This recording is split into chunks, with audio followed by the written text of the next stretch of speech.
Fala galera, tudo bem com vocês? Aqui é o Matheus Amalho do Vendo CRM e você está acompanhando ao VendoCast. Hoje nós trazemos a Lohana, uma psicóloga com mais de 10 anos de experiência, especialista em várias coisas que hoje vocês vão ficar sabendo um pouco mais. O currículo dela é gigantesco, então eu não vou falar inteiro não, Lohana, você me desculpa. Não é mesmo, William? É isso aí. Hoje a gente vai conversar aí um pouco sobre desenvolvimento humano, como que é o comportamento dos colaboradores dentro das empresas, né? Quais os principais problemas, as coisas que a gente tem que ficar atento nos colaboradores quando eles estão dando sinais que está acontecendo alguma coisa. E a gente chamou aí a Lohana para falar um pouco sobre isso e tenho certeza aí que a conversa vai ser muito boa. Ó, Lohana, antes de você se apresentar, ó, só para vocês terem uma ideia, você que está acompanhando a gente.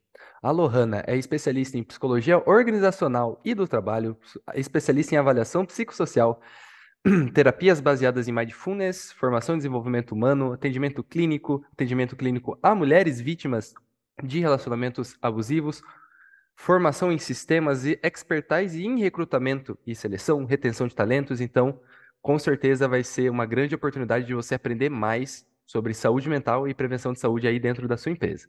Lohana, é um prazer te ter aqui, tá bom? Eu que agradeço o convite, é um prazer também estar com vocês e poder levar um pouquinho mais sobre essa temática que é super importante para as empresas, né, para os colaboradores e para os resultados também. Maravilha. Começa contando um pouco pra gente, então, quem é a Lohana e uma pergunta que eu gosto muito de fazer para todos os psicólogos, tanto que eu vou como paciente.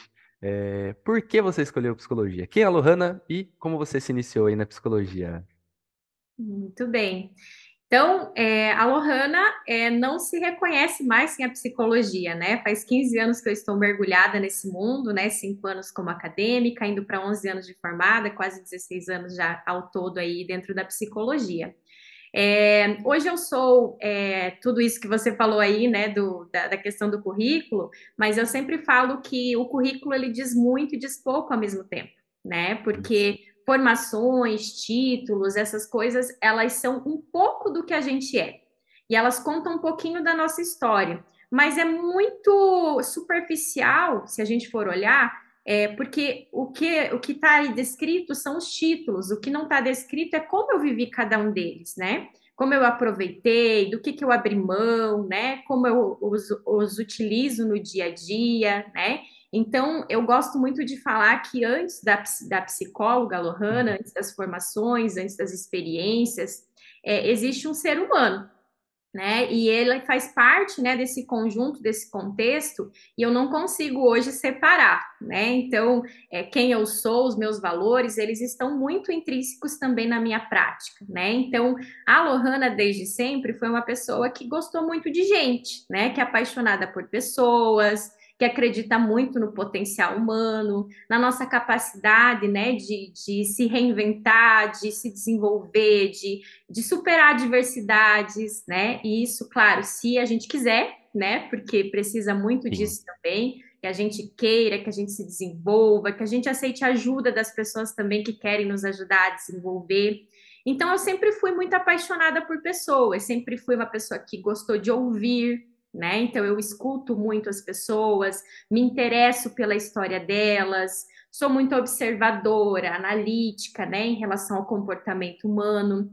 E em algum momento da minha vida, quando me preparava lá para o vestibular, alguém, né, um amigo próximo que era mais experiente, uma pessoa de muita bagagem, olhou para mim e disse: Você parece uma psicóloga, parece que você se Hum. daria bem nessa área.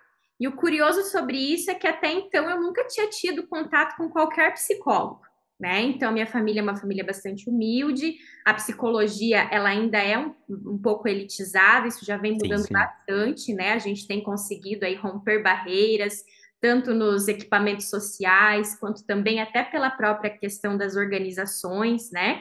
De ter psicólogos mais acessíveis hoje para os colaboradores. Mas na época não, né? Era bem, ainda bem distante da minha realidade. Então, eu nem sabia o que era ser psicóloga, né? Só me despertou o interesse porque ele falou, fui pesquisar um pouco e pensei, realmente, parece que era algo que eu vou gostar.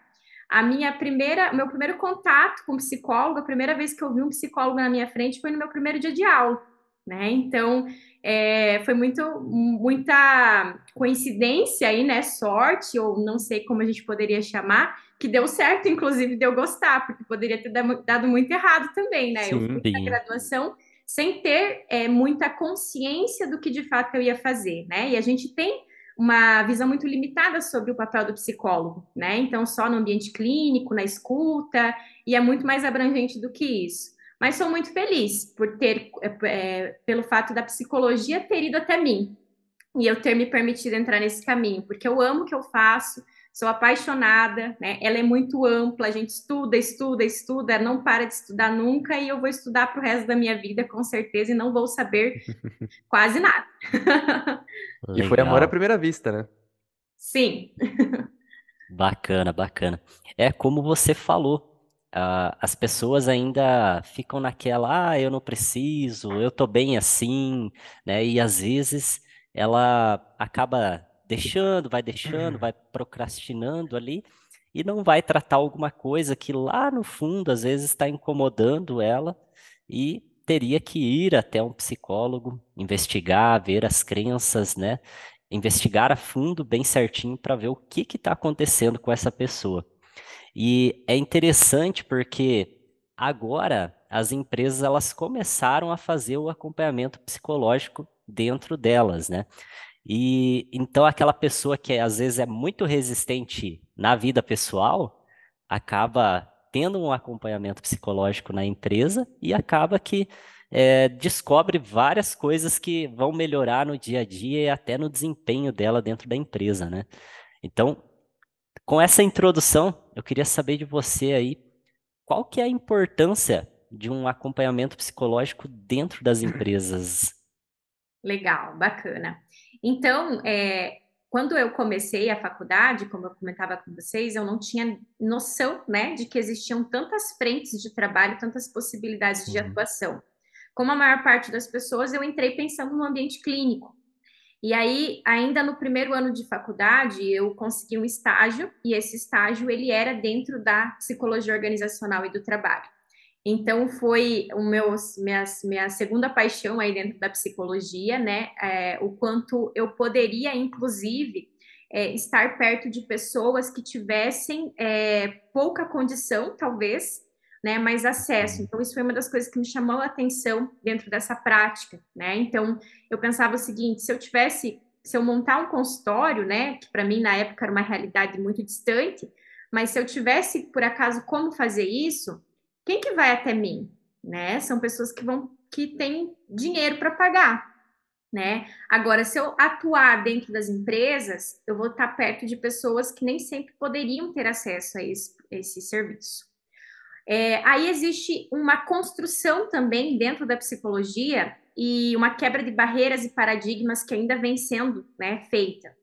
A psicologia ela entra dentro das empresas muito mais no âmbito administrativo, Hum, né, numa área ainda em apoio ali ao RH, né, que é a parte de recursos humanos, nos processos de seleção, né, de quem entra, quem sai, né, e aí sim. ela vai ganhando espaço, ela vai trazendo ferramentas que a ciência da psicologia ela tem como agregar dentro desse contexto, né? Então, as práticas elas iniciam muito reducionistas, mas elas vão sendo incorporadas, elas vão se tornando estratégicas. Por exemplo, a parte de seleção, né? Então, como que a saúde mental se liga a um processo de recrutamento, por exemplo? E aí a psicologia ela vem para mostrar, né, para a liderança, para alta gestão, que um sujeito selecionado para uma cadeira, uma posição, que as competências dele, os talentos dele estejam alinhados, tem mais chances de sucesso, de qualidade de vida, de bem-estar. Ao passo Sim. que também a gente colocar as pessoas erradas, fazendo coisas que nem sempre elas têm aptidão, né? Elas são aptas a isso, além de ser desperdiçar um talento, porque ela tem outras competências que poderiam estar sendo utilizadas, que provavelmente ela domina mais, também podem ser fonte de adoecimento, né? Então, fazer aquilo que a gente não gosta, né, na maior parte do nosso dia, pode ser ponto de adoecimento. Então, Sim, é aí que começa, né, a psicologia a mostrar a sua cara dentro das empresas e mostrar quais são as possibilidades de atuação que a gente tem para contribuir. E aí, com o passar do tempo, a gente vai ganhando espaço, vai mostrando, né, quais são as possibilidades e trazendo, inclusive, esse olhar para o gestor que, fazendo isso, a gente também tem resultados mais expressivos. Eu sempre falo que essa conta ela é muito simples.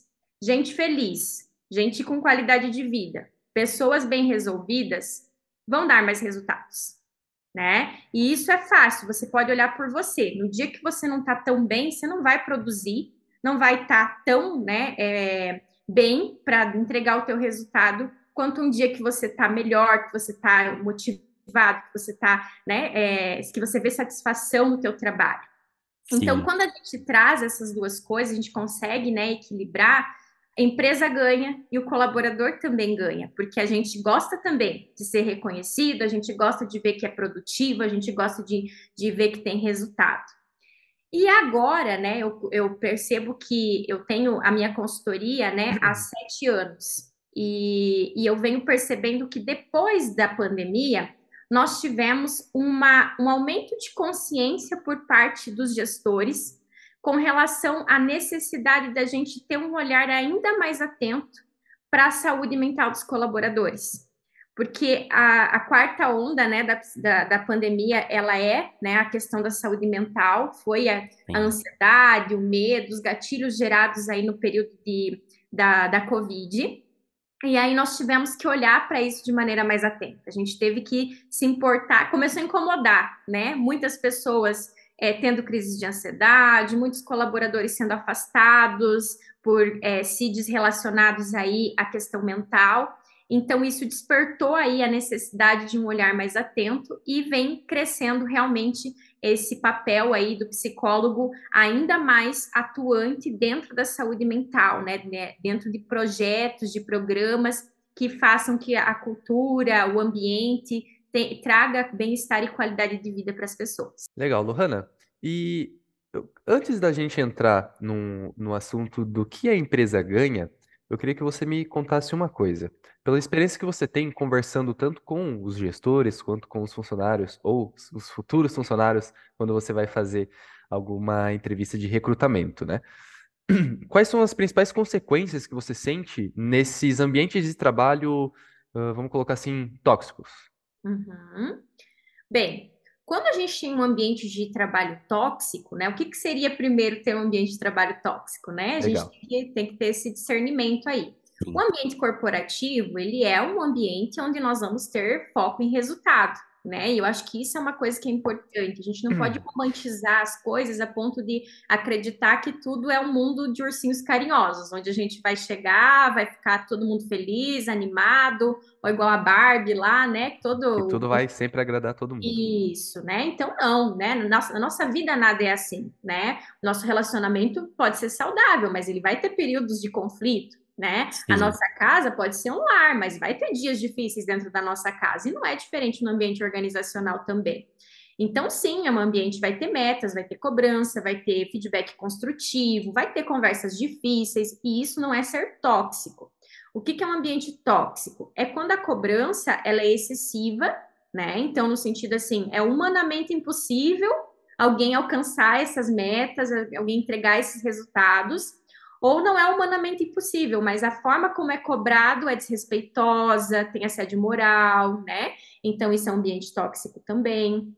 Quando o nosso clima organizacional é pesado, quando existe uma vigilância muito grande, né? Ainda tem empresas que, infelizmente, acreditam que tem que ficar vigiando o colaborador, né? sim, Regulando a hora que ele vai no banheiro, a hora que ele faz isso. Isso é ter um ambiente tóxico, né? Quando a gente não respeita a individualidade do sujeito, quando a gente desrespeita as necessidades básicas dele, quando a gente tira, né, dele o direito, inclusive, de participar, né? Porque hoje a gente tem as pessoas com mais senso crítico, as pessoas com mais potencial, inclusive, para ajudar a empresa. Então, quando essas coisas acontecem, a gente tem um ambiente tóxico, uma liderança que, né, às vezes é inapropriada, né? Então, Exato. tudo isso.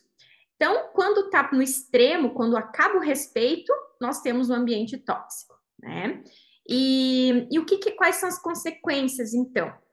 As consequências, elas vão desde um ambiente improdutivo, né? Então, o colaborador não conseguir fazer as entregas dele, mesmo ele querendo, mesmo ele sendo cobrado por isso, porque existem forças muito maiores, né? E eu sempre faço é, esse questionamento. Falo, pense em você mesmo. Quando gritam contigo, você tem vontade de cooperar com quem está gritando com você? Você tem Não. vontade de falar assim, nossa, realmente, eu vou fazer diferente agora, eu vou te entregar, né? Não, talvez Sim. você faça porque você fica com receio, porque você fica com medo, mas não porque você respeitou isso, ou porque você sentiu no teu coração o ímpeto de cooperar. Agora, se alguém chega para você, te mostra uma realidade, te mostra a necessidade de que você ajude mais, que você coopere mais, que você dê o teu melhor, aí talvez você seja mais cooperativo.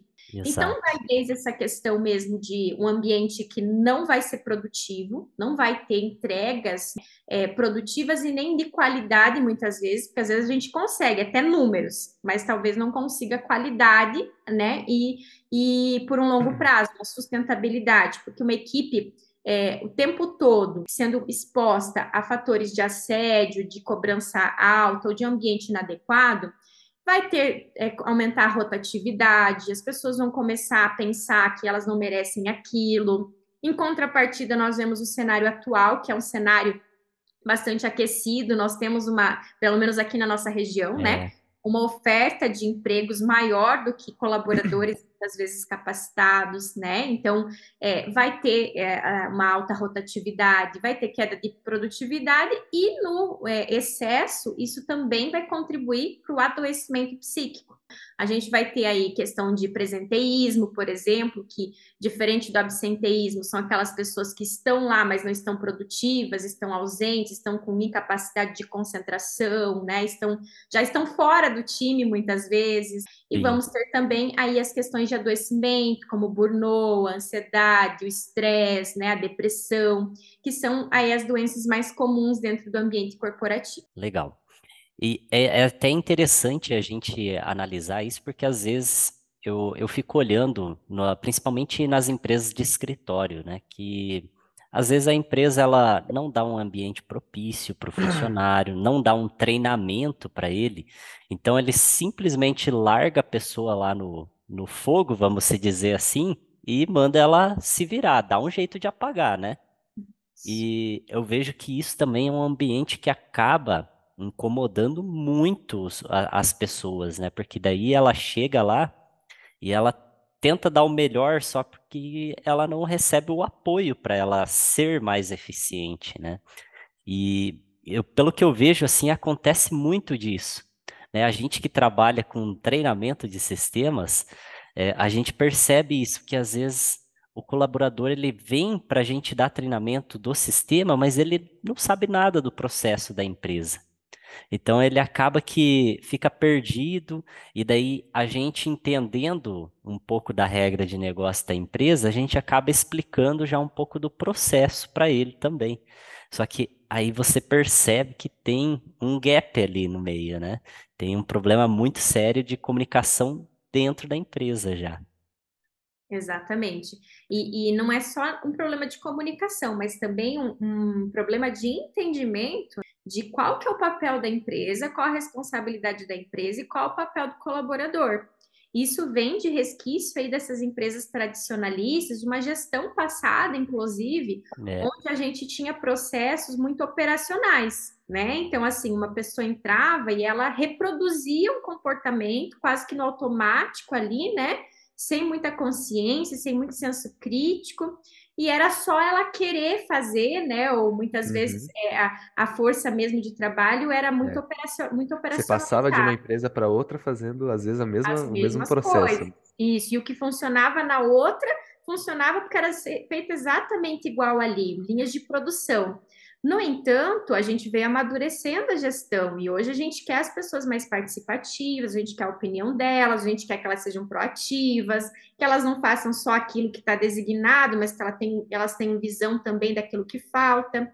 E para isso, é função da empresa trazer essa pessoa para a cultura e deixar muito claro o que se espera dessa posição. Por Sim, exemplo, se a gente for pegar aí qualquer função, né, qualquer atividade, ou psicólogo, ser psicólogo dentro da empresa X talvez seja bem diferente do que se espera na empresa Y.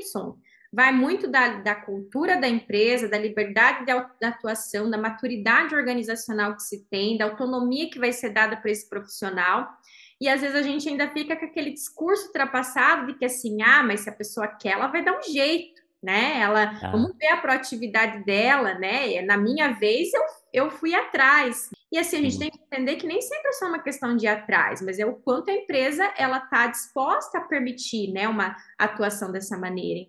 Então, é função da empresa, inclusive, dizer, né, qual que é o teu papel aqui dentro, quais são as atividades pelas quais você é responsável e será cobrado, até onde vai a tua autonomia, para quem que você se reporta. A gente tem uma frase aí que ela circula no ambiente organizacional, que ela é mais falada do que praticada, mas a gente continua dizendo até que um dia consiga, né? Que o óbvio precisa ser dito, né? Então, assim, a gente sim, precisa dizer para o outro que espera dele, precisa ter uma comunicação fluida nesse sentido, e, inclusive, isso tem que perpassar a esfera técnica e comportamental, né? Então, assim, a gente falava muito das habilidades técnicas no passado, incorporamos a parte comportamental, e agora vem uma necessidade, inclusive, da gente entender valores também, né? Convergência de valores. Então, eu posso ter um currículo técnico que atenda, né, o que a empresa está pedindo, eu posso ter, inclusive,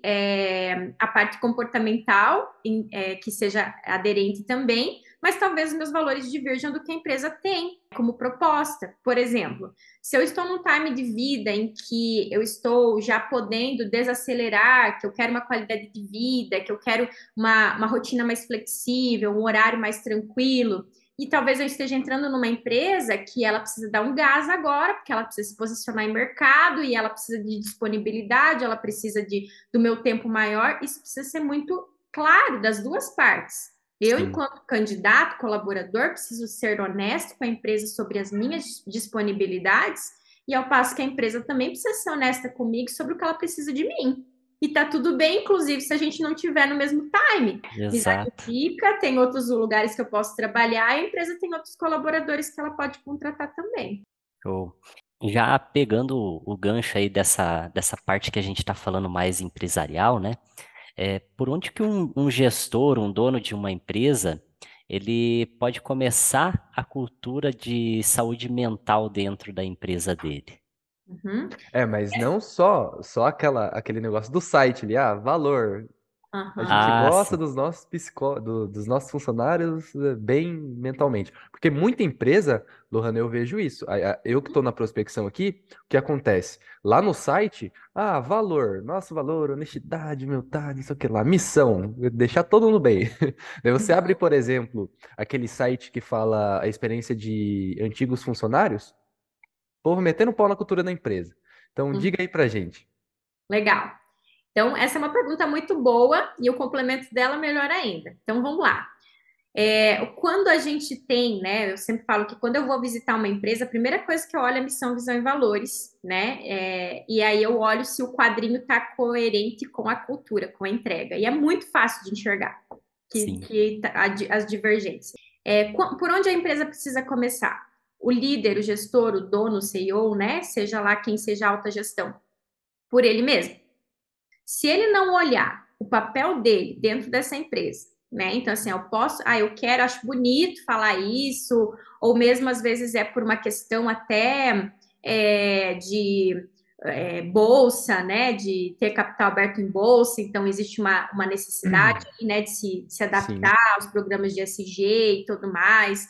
Ou até porque a gente quer ter o selo do GPTW, então eu vou fazer processos aqui para conseguir esse selo.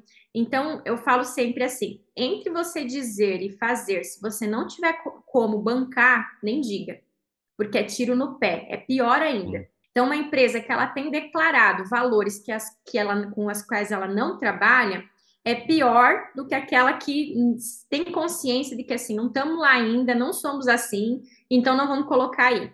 Porque daí sim, soa como hipocrisia, deixa a marca empregadora extremamente fragilizada, faz com que as pessoas que trabalhem lá sofram o dobro. Então, a primeira coisa que o gestor precisa pensar é isso: qual que é a nossa cultura hoje?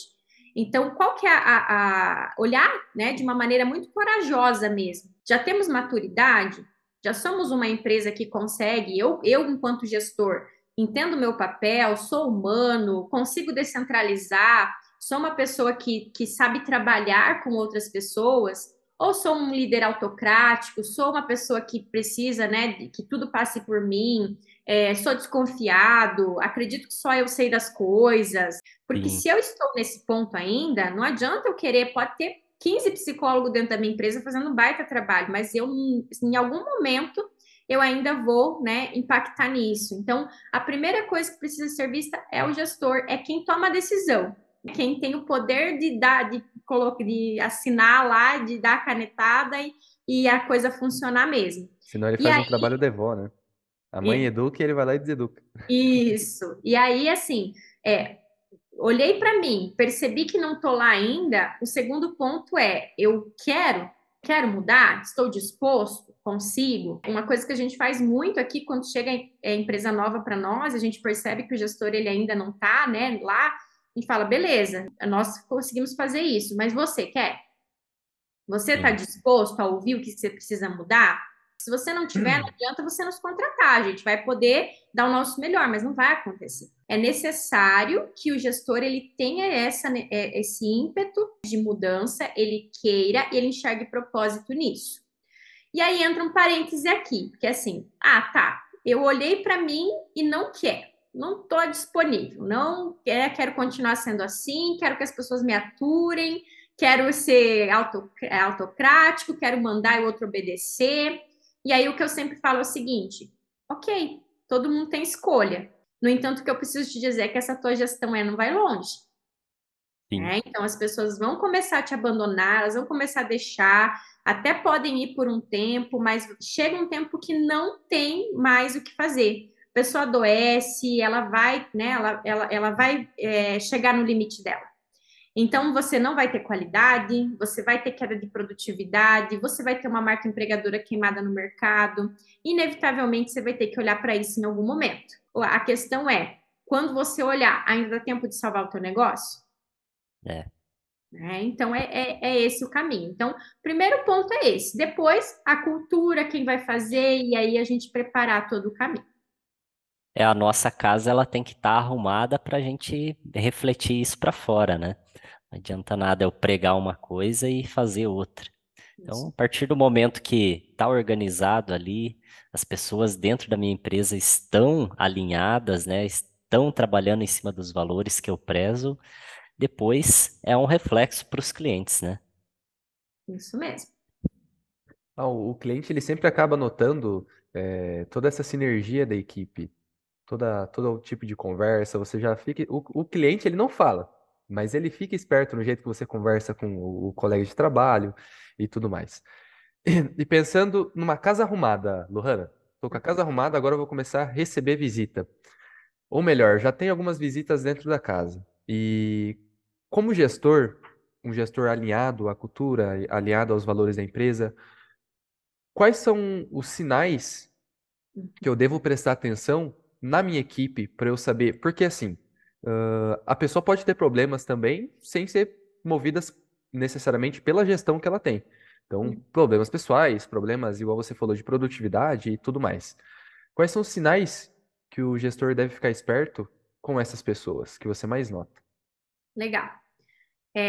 Essa pergunta, ela é quase que um complemento da outra, por quê? Porque, de novo, eu vou trazer a necessidade do líder, do gestor, olhar primeiro para ele, tá? Show. Então, assim, não tem como a gente cuidar de outra pessoa ou identificar sinais em outra pessoa sem antes a gente estar muito seguro, consciente de nós mesmos.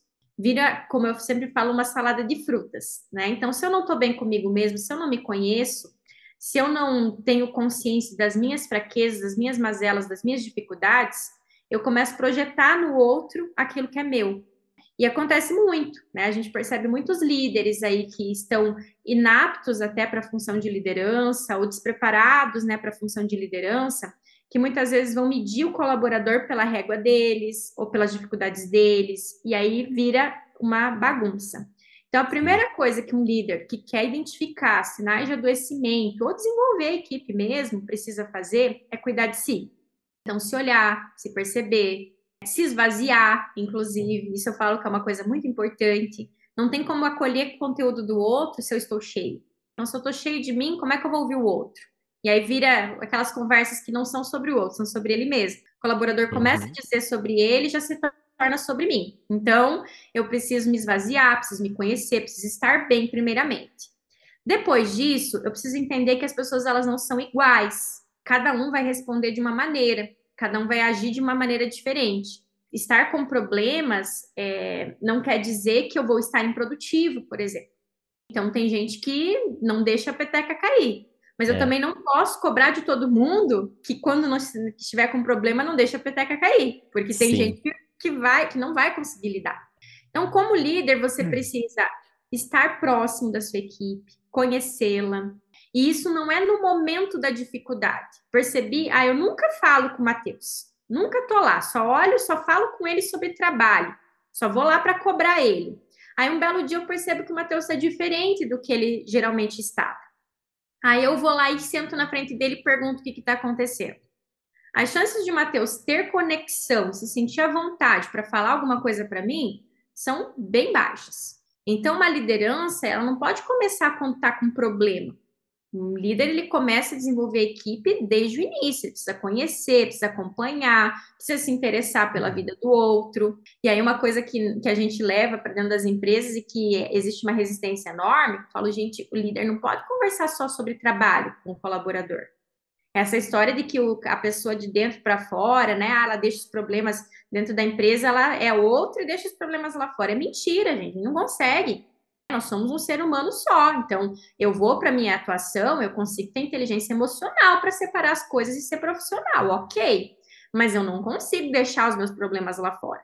Vai acontecer, às vezes vai ficar mais abatido, vai mostrar fisicamente, ou mesmo vai estar com a energia mais rebaixada, né? Enfim. sim, Então a gente precisa entender que o ser humano ele é único. Se eu quero ser um bom gestor, eu preciso entender, inclusive, quem que é essa pessoa, da onde ela veio, para onde ela está indo, quais os motivadores dela, o que que ela precisa para se desenvolver, o que que eu, enquanto líder, posso utilizar como fonte de retenção.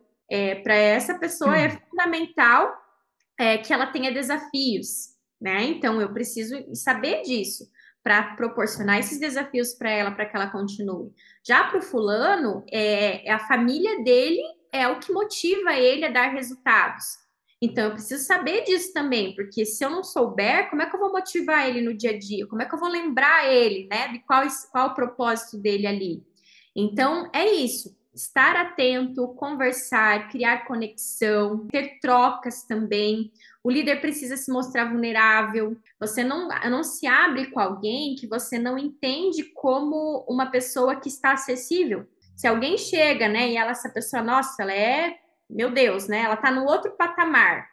A gente fica cheio de dedos, pode até ter admiração, mas a gente não vai se abrir com essa pessoa. Então, o líder ele precisa criar, né, essa conexão, mostrar fragilidade, muitas vezes dar o exemplo. Então, uma coisa sim, que eu sempre falo assim, se você, enquanto líder, quer que a tua equipe se cuide, você precisa mostrar para eles que você está fazendo o mesmo. Então, você fala, tem que tirar férias, né, e tem que respeitar as férias para que você possa ter uma saúde mental. Mas daí você, enquanto líder, não tira férias, ou quando tira férias, você está mais presente na empresa do que quando está trabalhando.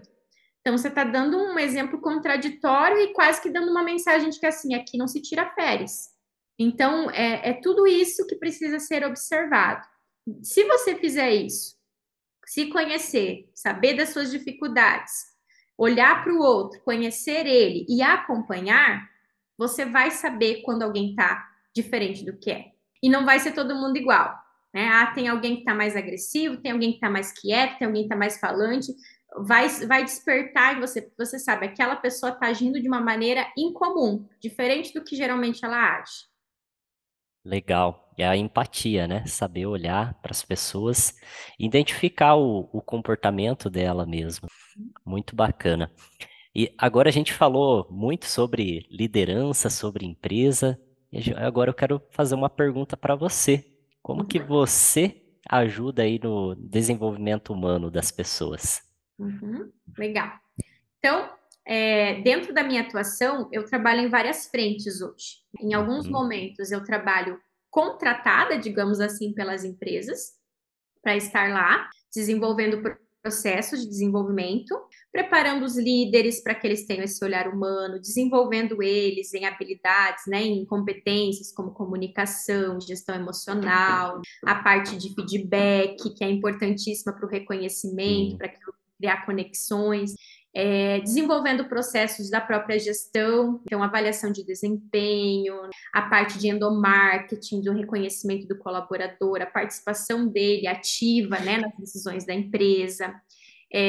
Então, tudo que diz respeito à gestão, né, quando a empresa me contrata, eu estou lá ou para implementar esses processos, para colocar eles Uhum, para rodar, ou para dar suporte para alguém que às vezes já está lá dentro trabalhando e precisa de ajuda aí para estruturar essas decisões. Então, mediação de conflitos, a gestão e tudo mais. Existem outras empresas que já estão um pouquinho mais à frente disso, que é aquelas que eu disse que já despertaram aí para a necessidade da saúde emocional. Essas eu faço um trabalho muito específico de saúde mental mesmo, então vocês citaram ali no início que uma das minhas formações, especializações em avaliação psicossocial. Então, dentro desse papel, o que que eu faço? Mapeio dentro da empresa quais são os fatores de risco psicossociais que ela tem. Então, assim como na questão física, né, o PCMSO mostra lá, né, qual que são os fatores de risco físicos, por exemplo, de vocês, imagino que sejam ergonômicos, né? Então, né? ficar sentado muito tempo, a luz, né, se ela é mais baixa, mais alta. Então, esses são os fatores de risco de adoecimento físico para vocês. Se eu fosse fazer isso com vocês, eu teria que observar quais são os fatores de risco psicológicos para vocês. Tensão, estresse, né? A liderança, as metas, tudo isso são coisas que podem levar a um adoecimento psicológico. Então, é feito Uhum, esse mapeamento, né, por área, por função, porque nem toda função tem os mesmos riscos, assim como a parte física. E dentro disso, propostas de programas de desenvolvimento de saúde. Então, acompanhamento, avaliação dos colaboradores para ver se eles estão bem, se eles estão adoecidos ou não estão, apresentado isso para a empresa, ou a psicoterapia breve, né, que é o acolhimento daí dessas pessoas e até um encaminhamento se for necessário. E aí, programas de saúde, por exemplo, eu estou num projeto nesse momento em que a gente detectou algumas questões que são meio recorrentes dentro da empresa, né? Então, a gente sim. fez movimentos coletivos, oficinas de sono, oficina de memória, workshops, né, para que eles possam entender sobre um pouco mais sobre inteligência emocional, administrar suas emoções, treinamento de liderança curativa, onde a gente vai passar, colocar os líderes para fazer esse acolhimento também no dia a dia, de como que faz, em casos de luto, em casos, né, de até de abuso de substâncias químicas, né? Então, a Hum, gente detecta, né, faz um diagnóstico aí, tanto individual dos colaboradores como do cenário no contexto organizacional, e aí promove ações no dia a dia para ajudar aí na melhora do clima e na melhora também da qualidade de vida e saúde mental. Show. E, Lohana, deixa eu perguntar. Eu não consegui achar essa informação. Você tem uma abordagem clínica, obviamente. Uhum, Qual sim. é? É a existencial, fenomenológica. Ah, legal. Eu sei que a psicologia ela tem várias abordagens, né? O que Uhum, que são essas abordagens, para quem não sabe? É basicamente a maneira em que o psicólogo vai buscar para resolver o seu problema. Não existe uma abordagem errada, mas cada uma tem um jeito específico de se trabalhar uma solução para aquele problema. Sabendo disso, Lohana, todo psicólogo serve para qualquer pessoa ou toda abordagem e psicólogo serve para qualquer pessoa? legal. Então, é isso mesmo. Essa questão da abordagem, né, é a visão de mundo que o profissional tem, né, se identifica com uma linha, né, específica e ele estuda mais a Uhum. fundo essa linha para levar, né, o paciente ao resultado. Todas elas, né, estão aptas a todas as situações, mas como em qualquer profissão, a gente tem a opção de se especializar e é o que é recomendado, inclusive. Porque se a gente for pegar, olha como o ser humano é complexo. Por exemplo, dentro da psicologia, né? Eu posso focar no atendimento autismo, né? Ou eu posso ir para um TDAH, ou eu posso ir para distúrbios do sono, né? Então a gente pode aí encontrar, né, uma forma aí onde faça mais sentido a gente estudar. Então, além da abordagem, tem também a questão das especializações aí. Então, por isso, não é todo psicólogo que é para todas as pessoas. É indicado, inclusive, que cada um busque, né, aquilo que faz mais sentido ou que tenha uma especialização mais específica para aquilo que você precisa. E também existe a necessidade da gente ter conexão, porque assim, mesmo que talvez, digamos que eu precise de um psicólogo para luto. Então, eu encontrei lá um profissional X que ele é especialista em luto. Ok, mas não, às vezes não deu match ali, né? A Sim, gente não, Sim, não, não vingou. E isso é muito, muito tranquilo para nós. A gente sempre trabalha, né? Deveria ser pelo menos para todo mundo, né? A gente estuda muito isso dentro da psicologia, que é importante que o paciente ele se sinta à vontade. Então, se por algum motivo isso não aconteceu, não é pessoal, é assim na vida, né? Às vezes a gente tem afinidade com uns, com outros. Claro que dentro do ambiente clínico não é uma afinidade que ultrapassa, né? Porque a gente precisa ter uma distância segura, a gente precisa sim. manter o profissionalismo e tudo mais. Mas precisa ter um mínimo de conexão, a pessoa precisa sentir a vontade para fazer isso. Quando não acontece, a gente, inclusive, se o profissional detecta, o que seria interessante é encaminhar. Eu deixo os meus pacientes muito livres nesse sentido. Eu sempre falo na primeira sessão: eu prefiro que você me diga se você não estiver confortável e eu possa fazer um encaminhamento, ou você mesma possa procurar uma outra pessoa, mas o meu foco é o teu desenvolvimento, é o teu progresso. E se qualquer coisa em mim, uma contratransferência, uma projeção, alguma coisa, impactar nisso, né, eu não quero que isso seja um empecilho para tua saúde. Quando você vai trabalhando isso, você vai deixando isso muito tranquilo. O que o psicólogo não pode ter? E aí, falando muito do nosso papel, soberba, arrogância, prepotência, de achar que sabe tudo, faz tudo, dá conta de tudo, sim, ou mesmo insegurança de achar, não gostou de mim, né? Sou eu o problema. Não, né? Você tem que ter muita segurança para entender que não é pessoal. Se você achar que vá levar para o seu psicólogo, né? Porque nós temos que fazer terapia também, né? Trabalhe isso. E também, se for uma questão técnica, né? Chegou para mim uma atividade que eu não dou conta. Aí, e se eu almejo atender, então busque especialização, né? E encaminhe sim. para que não ocorra nenhum dano aí para o paciente. Show de bola. E quais que têm sido os principais problemas que você tem encontrado nas suas consultas, Lohana? Tanto para o colaborador, tanto para o gestor? Eu acredito que deve ter, assim, aquilo que acontece mais, né? Mais acontece aí de a pessoa chegar com aquele problema para você e você ajudar ela. Chegou um Certo. participante aí. Pois é, eu ia falar, tudo bem continuarmos com ele, senão eu posso dar uma Ou pausinha não, não tem problema não. Não? Não, isso é uma participação ilustre, então. Então, o que é mais recorrente hoje, assim, de maneira disparada, é a ansiedade. Eu ia Isso, comentar. dentro do ambiente corporativo, nós vivemos uma era aí de ativismo. Então, nós somos colocados aí num discurso social muito forte em relação a buscar prosperidade, a crescer, né? A levar as pessoas a acreditarem que é só elas quererem, que é só batalhar, que é só, né? Nossa, e se você não estiver conseguindo, é porque você não está se esforçando o suficiente ainda. Tente mais. Então, as pessoas elas estão com esse discurso na ponta da língua de tem que fazer, fazer, fazer, do trabalho enquanto eles dormem, né? Se dedique, não pare, senão você vai ser ultrapassado, senão a concorrência vai né? Vai passar na sua frente.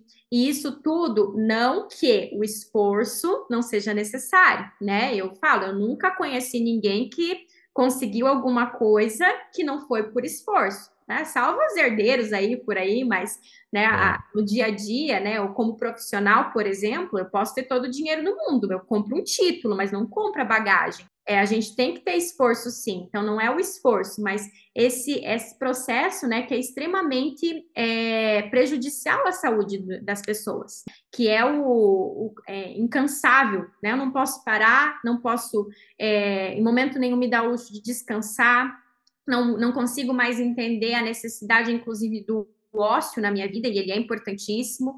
O descanso, as férias, o merecimento, tudo isso sim, está sendo tirado das pessoas. E aí eu falo, inclusive, que as mídias sociais, elas trouxeram isso de uma maneira um pouco mais escancarada. Por exemplo, antes a gente trabalhava, né? Você aí no teu trabalho, eu no meu trabalho, eu na minha vida pessoal, vocês na vida pessoal de vocês. E cada um vivia aquilo que achava que fazia sentido. Hoje, por conta das mídias sociais, o que a gente tem muito é comparação. Então, eu é, estou aqui, né? Hoje eu tirei a minha tarde para compensar horas, porque eu já trabalhei a semana toda até tarde. E aí eu, por acaso, dou uma abridinha lá no Instagram e eu vejo que o meu concorrente está trabalhando, né? E aí já dispara um gatilho de que, poxa, mas eu devia estar fazendo também, porque eu vou ficar para trás. Então, isso sim, dificulta muito. Então, é um fator muito grande de ansiedade. Outro ponto, a própria questão das telas e esses novos recursos, né, os aplicativos, eles trouxeram ainda mais para nós uma impaciência. Antes nós tínhamos muito isso. Eu dou exemplo sempre que eu fui criada na época da carta. Então você escrevia, pensava, né, no que você queria dizer, colocava no envelope, levava no correio, o correio levava, você esperava a pessoa receber, ela ia abrir, ela ia responder, ia voltar para você. Passava-se um bom tempo, né? Depois sim, veio o telefonema, trouxe um pouco mais de rapidez. Agora a gente já está no momento em que assim, eu te mando uma mensagem, se você não respondeu, eu já fico, né? Ah, não, nem recebeu, nem foi o segundo risquinho ainda. Então, olha sim, só como a gente ficou ansioso. A mesma coisa os streams, né? A gente tinha antes uma paciência, assim, saiu o filme, até chegar, ou eu vou no cinema, vai chegar na locadora, eu tenho que locar, às vezes o filme era concorrido, eu tinha que esperar a fila de espera, agora não, está ali no stream, eu pauso, eu volto. Tudo isso tem deixado a gente muito ansioso. Então, assim, sim, ao passo que a tecnologia ela vem, né, de uma maneira, né, muito bacana, nos auxiliar na nossa vida, trazer soluções, ela também, né, se a gente utiliza de maneira inadequada, ela também fortalece essa questão.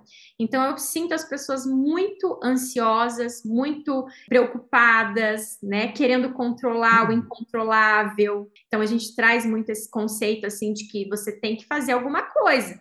Pode dar errado, então já se prepara, já se organiza, já dá um jeito. E nem sim, tudo vai acontecer assim, nem tudo vai sair dessa maneira, nem tudo vai ser possível de ser premeditado antes, de ser organizado antes. Então, baixíssima resistência à frustração, a gente tem tido, esse excesso de ansiedade para querer que as coisas aconteçam, não respeitar o tempo das coisas, a falta de amadurecimento. Então, disparado, aí seria ansiedade. E nisso vem todo o restante a frustração, a tristeza, daí que vem a depressão, vem a questão da automutilação, tem sido algo que tem aumentado bastante, porque as pessoas não estão conseguindo lidar com a dor emocional. Então, a dor física, ela se apresenta como um escape, né? E até uma forma de parar a dor emocional naquele momento, porque é substituída pela dor física. Então, sim. nesse contexto, vem acompanhando o restante aí, e o próprio burnout, que é aí a doença, né, que veio, que foi colocada recentemente no DSM-5, né, foi reconhecida aí como uma doença ocupacional, que é uma questão de um tipo de depressão, né, são sintomas similares à depressão, no entanto, a causa, ela é especificamente, né, relacionada às atividades laborais do sujeito. Uma coisa que eu tenho observado também é que tem o outro lado da moeda, tem aquelas pessoas que elas querem ganhar muito sem o mínimo de esforço. E daí quando acontece alguma coisa errada, ela desaba, né? Ela não tem capacidade para se levantar e ir atrás de novo daquela, vamos se dizer, felicidade, né?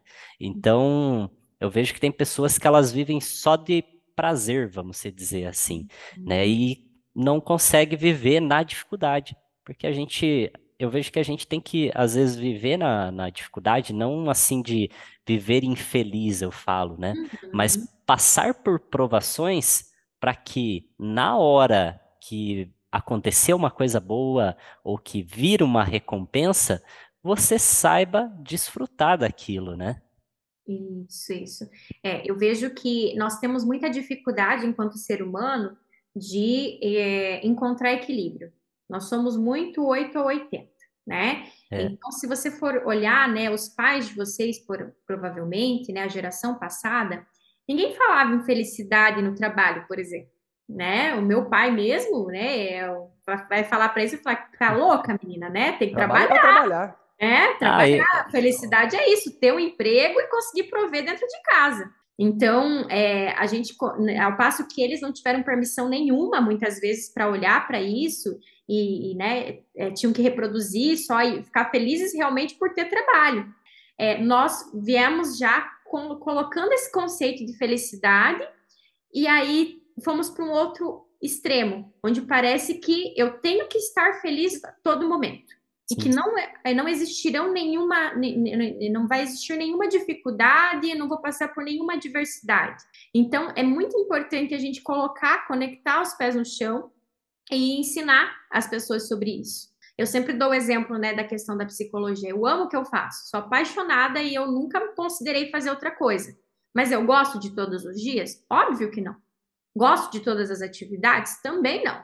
Então, assim, não Sim, podemos romantizar. Tem dia que é difícil pra caramba, tem dia que eu também, né, tenho vontade de chegar e me enfiar num quarto escuro e ficar bem quietinha. Faz sim. parte, gente. E aí, respeitar isso é parte do processo também. Nós somos seres humanos, nós passamos por adversidades. E se a gente for olhar, inclusive, é nas adversidades que a gente cresce, né? A função das emoções são essas. Então, uma emoção, ela coloca a gente para frente, ela faz a gente se movimentar. Eu tô triste por algum motivo, vou parar e ver, nossa, que escolha que eu tô fazendo na minha vida que tá me levando a esse resultado ruim. E Exato. aí eu vou ter ímpeto de mudança, vou pensar em refazer essa escolha, mudar de emprego, terminar um casamento, sair de um relacionamento, enfim. Então, é das adversidades que nós crescemos. Entender isso é importantíssimo. Saber passar pelas adversidades também. E aí surge essa geração um pouco mais fragilizada em alguns momentos, e quando eu falo de geração mais fragilizada, eu não estou falando dessa galera jovem que está chegando aí, porque eu sou contra isso de essa geração é mimizenta, essa geração é Nutella. Eu falo que se por acaso eles forem, a culpa é nossa que estamos ensinando eles, né? Exato. Então a gente tem que parar com esse discurso de achar que nós contra eles ou nós somos melhores ou piores, não tem nada disso. Existem diferenças de contexto e diferenças sociais. Mas quando vem essa geração, esse pessoal aí que você comentou, que quer, né, que quer ganhar dinheiro fácil e tudo mais, eu chamo de oportunistas. Então, assim, tá cheio de situações aí que são importantes. Por exemplo, a questão da psicologia.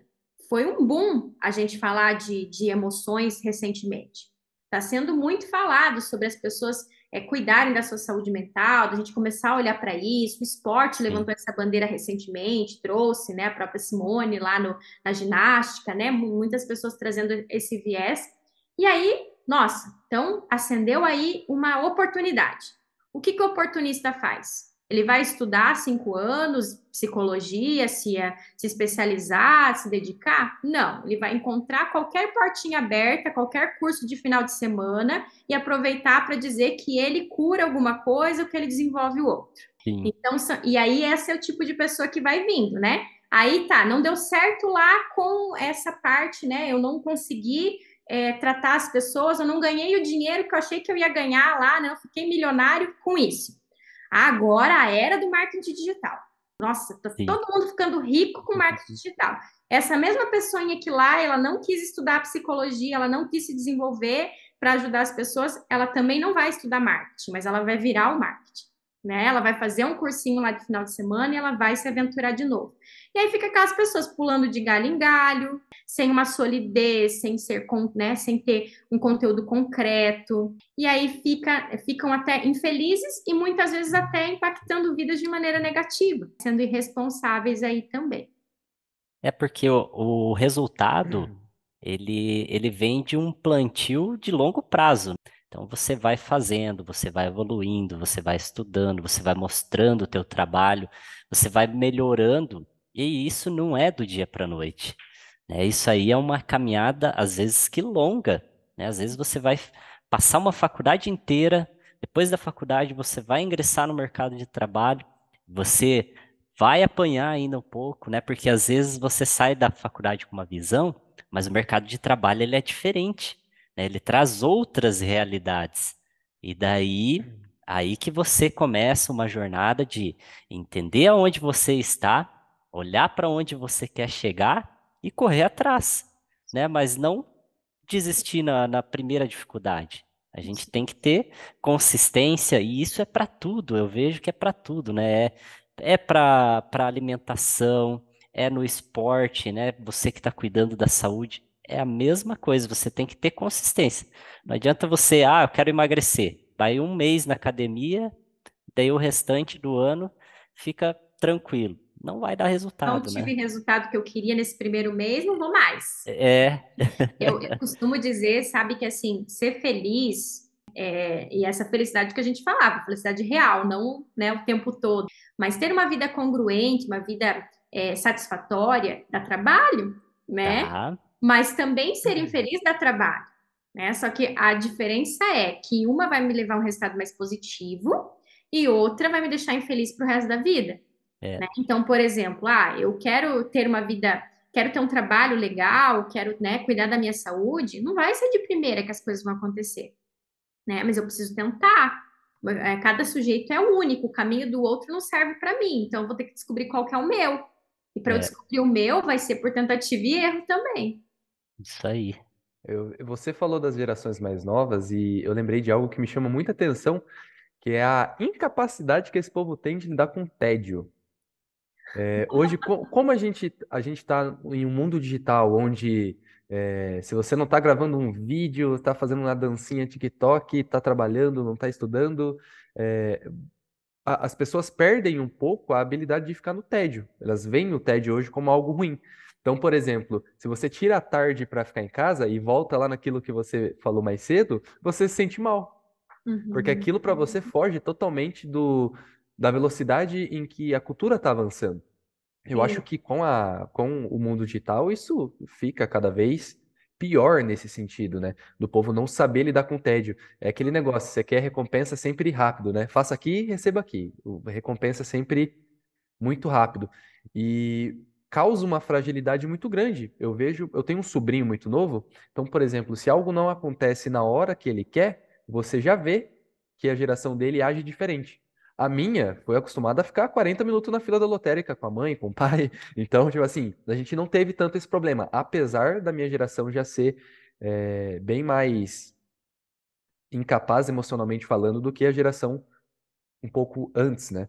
E uhum. cada vez que eu noto nas crianças é que isso vem piorando, a capacidade deles de lidar com o tédio. E isso futuramente, hoje não, que eles são crianças, mas futuramente vai ser a galera que vai estar chegando para fazer ali uma entrevista de recrutamento.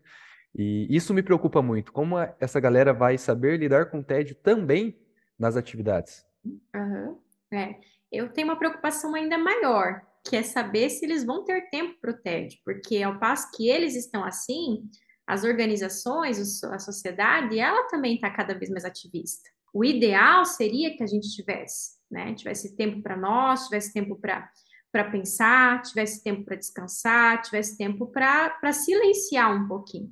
E eu vejo cada vez menos isso. Que a gente, até pela questão dos smartphones e tudo mais, dentro do nosso quarto hoje, né, que seria um ambiente seguro, onde a gente está longe das pressões das pessoas, se a gente não consegue se regrar e ter controle e acessa, né, as nossas mídias, invade a nossa privacidade, invade o nosso sossego, o É. nosso descanso. Eu percebo que existe uma necessidade muito grande da gente aprender mais sobre isso, voltar um pouquinho atrás. E claro, o sossego, né, não leva ninguém a lugar nenhum, né, a zona de conforto também não, mas o oposto, o ativismo em excesso também não vai ser bacana. E também tem uma visão muito distorcida, eu te falo que não é só criança não, tem muito adulto que eu pego com isso também, que é relacionado a uma fantasia muito grande, de que parece que a vida para ela ser boa, ela tem que ser extraordinária. As pessoas veem as coisas acontecendo, ou veem nas mídias, né? Porque agora é uma Sim. competição, inclusive, né? A selfie mais bonita, o lugar mais, né? O quanto a minha vida é sensacional, o que que eu tô fazendo, e eu tenho a sensação que elas olham e ficam pensando assim, nossa, a vida dessa pessoa, meu Deus, é muito bacana, é muito show, e a minha, olha aqui, é um Qualquer coisa diferente disso é errado, né? isso. Então, assim, não é assim, né? Qualquer pessoa que tá numa mídia social, que tá fazendo alguma coisa extraordinária, ela também tem seus períodos de tédio, ela também tem seus períodos de descanso, né? Então, não é real isso que a gente vê o tempo todo e se compara. Então, eu vejo que algumas pessoas têm uma visão muito distorcida em relação a isso. E aí eu sempre brinco com os meus pacientes, principalmente, falo, gente, a vida é o feijão com arroz. É o dia a dia, tem as coisas maravilhosas dentro é isso que faz o pilar das coisas. Ah, de vez em quando tem alguém, por exemplo, um cantor, né, que é uma pessoa pública, que é uma pessoa que faz shows, que tá lá. Tem o momento do palco dele, tem o momento do palco, mas antes disso tem muito bastidor. Né? Ele É. tem que produzir música, ele tem que ir atrás, ou atrás de quem produz, ele tem que gravar, ele tem que ensaiar, ele tem que. Para ele estar lá naquele momento mais radiante. E assim é com todo mundo. A gente às vezes está lá, um relacionamento. Tem aqueles momentos sensacionais que você está lá curtindo, comemorando, celebrando, casando, né? Ou qualquer coisa bonita que chama mais atenção. Mas para aquilo acontecer, tem que ter tido muito feijão com arroz antes, que é o dia a dia, o básico necessário, as conversas difíceis, a construção, as decepções, as frustrações. E só existe aquele momento lá mais mágico porque existiu muito do dia a dia mesmo, do básico. E as pessoas não querem o básico, elas querem só o extraordinário, elas querem só o É. momento do ápice das coisas. E aí que vem a frustração, porque se não tem o básico e não tem muito do básico, não vai ter isso Ah, também. na analogia do arroz com feijão é maravilhosa, porque é exatamente isso. É um arroz com feijão que volta e meia você vai ter uma mistura ali, uma mistura melhor, uma salada Uma- colorida, mas eventualmente é isso. Porém, normalmente é o arroz com feijão mesmo, não tem como fugir disso. E eu vejo a felicidade também como pico. Eu não consigo, e isso é uma visão minha, né? Eu não consigo enxergar a felicidade com uma linha que você vai chegar nela assim, pronto. A partir daqui é só alegria. Eu acho que Aham. a felicidade ela é certos pontos. Você tem uma média, e aí isso daqui é o que vai definir se você é uma pessoa infeliz ou não. Mas não necessariamente você vai estar feliz toda hora. Você vai estar seguindo uma média, eventualmente você vai ter ali picos de felicidade, que você vai sair num lugar muito legal, ou com uma pessoa que você gosta muito, mas assim, são picos, isso não vai acontecer. Isso não É, acontece nem na vida desse povo que vive de mídia social, porque você vê o que eles mostram, mas o chato, o tédio, eles não mostram. isso. E isso é uma coisa bem importante da gente entender, que assim, felicidade, né? Eu acho que as pessoas confundem muito com êxtase, com entusiasmo. O que a gente sente nesses momentos, assim, é acima da felicidade. A felicidade, por exemplo, eu tô falando com vocês agora, eu tô feliz. Não tô saltitando né? Não tô Sim, gargalhando, mas eu tô feliz. A felicidade, ela é muito mais plena, ela é muito mais tranquila, né? exato. E assim, o que que acontece? Às vezes a gente não para reparar. É a mesma coisa a respiração, né? Eu falo, a gente respira todos os dias, de maneira automática e nem percebe. Você vai lembrar que você respira bem o dia que você está trancado.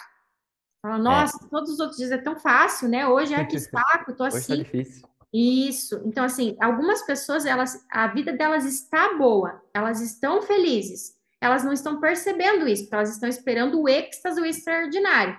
Aí, de repente, vem um problemão. Daí elas começam a pensar, nossa, eu era feliz e não sabia. Então, treinar o nosso olhar para o que é belo, para o que é bonito, para o que é feliz, também é importante. Eu faço muito isso, esse exercício, né? Eu olho, vocês viram, o meu gatinho participou agora há pouco aqui, agora ele está aqui do meu ladinho, deitadinho. Eu olho para ele e falo, nossa, que legal eu ter ele aqui do meu lado, né? Que bonito que ele é, que gostoso que é ter um bichinho pertinho. sim. Olha meu sobrinho, né? Você estava falando do sobrinho, eu vejo ele crescendo, eu falo, que milagre que é uma criança do nada gerar e crescendo. Olha que pequeno milagrinho eu tenho perto de mim. Começo a observar o sorriso dele, o abraço dele me deixa confortável. Se a gente não começa a reparar nisso, gente, a gente não entende o que é felicidade. A gente começa a procurar uma coisa que não existe. existe, que é ilusória. E a felicidade é isso. Então, tem uma frase dentro do Mindfulness, que é uma das formações que eu tenho aí, que é muito bacana, que ela fala assim, olha, né, para a rotina com olhos de turista e vê beleza onde os outros veem rotina. É observar isso Nossa, mesmo, aprender, né? Poxa, tem tantas coisas belas em volta da gente, né? Tanta coisa legal acontecendo, e a gente às vezes não percebe, não olha, né? Desde uma árvore que esteja florindo, desde o tempo né, que está bonito, seja sol, seja chuva, mas a gente tem que aprender a observar, senão a gente nunca equilibra a balancinha aí, a gente está sempre procurando o que falta, esperando o que não tem. E uma outra frase que eu gosto muito que diz assim: se você não for feliz com o que você tem, não será feliz com o que te falta, né? E sim, isso é muito verdadeiro. bacana. E agora deixa eu te fazer uma pergunta. É, quais são os principais perfis de pessoas? Eu vou te dar dois de exemplo, mas às vezes você vai me falar até mais. Certo. Que você tem encontrado nas entrevistas que você faz? São pessoas mais comunicativas, são mais tímidas? Qual que é os principais perfis que você tem encontrado assim hoje em dia? Eu acredito que essa pergunta ela não tem uma resposta específica. Por quê? Uhum, Porque as pessoas elas são muito plural, né? Não tem, né, um perfil específico. Lógico que dentro desse contexto que você trouxe, por exemplo, tem gente mais tímida, tem gente mais comunicativa. Mas, inclusive, as pessoas elas estão muito fora da sua essência, né? Por conta de tudo isso que a gente comentou. Então, numa uhum, entrevista, por exemplo, eu não faço mais entrevista há bastante tempo, né? Estou mais com o pessoal que já está lá dentro da empresa. Mas é comum que a pessoa venha para a entrevista já querendo se vender, porque ela quer conquistar, né? Então, Sim. ela já vem querendo mostrar, né, o a mais, o algo a mais. Então, assim, a liberdade que nós demos, inclusive, para que as pessoas elas sejam mais elas, né? E isso vem recente também, né? Em todas as questões de a gente começar a falar, né? Da discriminação que havia em muitos contextos, né? De um monte de situações, a gente começou a dar abertura para as pessoas se sentirem mais elas e também expressarem quem elas são.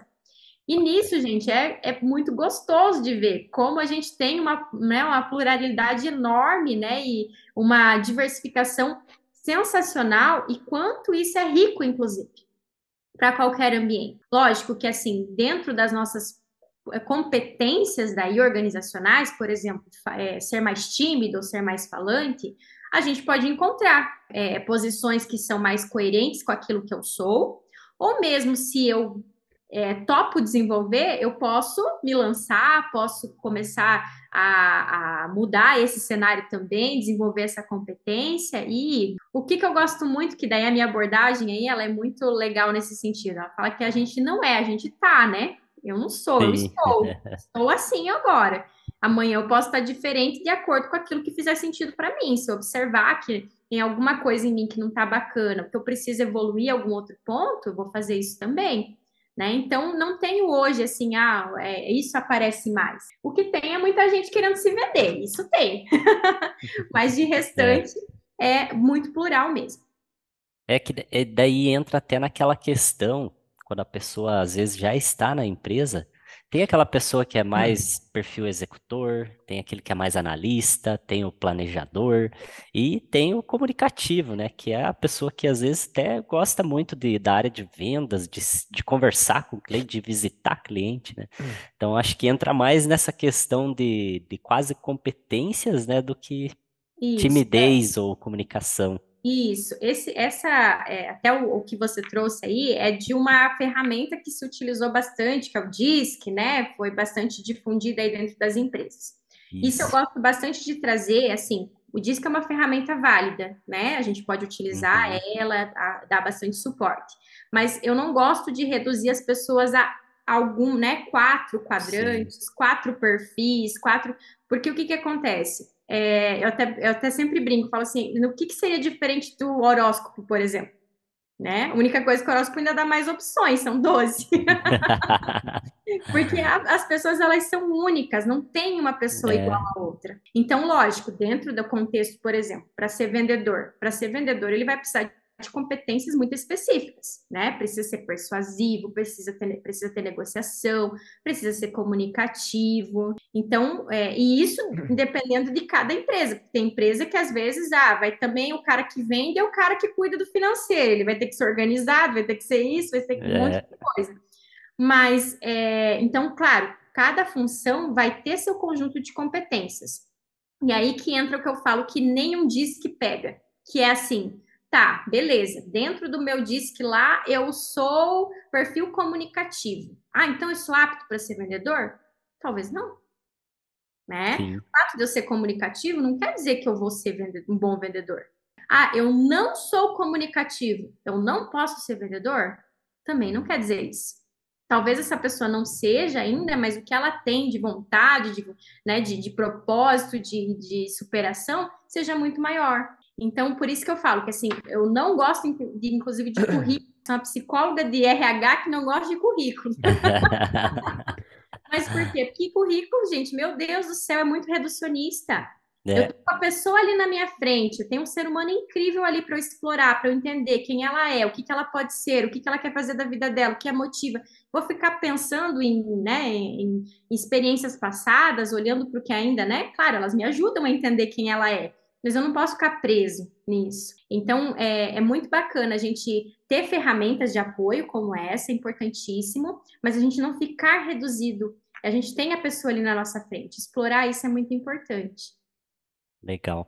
Uma coisa que até você comentou ali que não é porque a pessoa é comunicativa que ela será um bom vendedor, é uma coisa que a gente tem visto muito, né? Até pelo nosso sistema ser muito voltado para vendas, a gente vê que o vendedor agora de sucesso é aquele vendedor consultivo, que ele sabe analisar dados, ele sabe analisar os possíveis clientes dele, ele lança as coisas dentro do CRM bem certinho para ele acompanhar e saber a hora exata de entrar em contato com o cliente, né? Então, aquele vendedor que tinha lábia antigamente, ele já não é mais aquele o cara, não. Não. Agora você tem que ter toda uma ciência por trás para que você mande bem nas vendas, né? Pelo contrário, né? Porque o cara que tinha lábia, ele tinha um discurso pronto para vender um produto. E hoje a gente está muito focado na experiência do usuário, né? Na Isso. experiência do cliente. E a experiência do cliente, ela é única, porque cada um é único. Então, assim, se eu não parar para ouvir primeiramente quem é o cliente, a dor dele, a necessidade dele, como é que eu vou vender, né? Isso. Não, Então, perfeito. muda muito. Então tá bom. Muito obrigado pela tua participação aqui no nosso VendoCast. A gente teve uma conversa muito bacana, aprendemos muito com você. Você trouxe respostas muito pertinentes, até para nós, no nosso trabalho, nosso dia a dia, né? No nosso pessoal também. Isso enriquece o nosso conhecimento, a nossa vida, né? E é muito importante porque a parte psicológica das pessoas é uma coisa que tem afetado muito e poucas pessoas vão atrás de conhecimento para tratar esse lado da vida delas, né?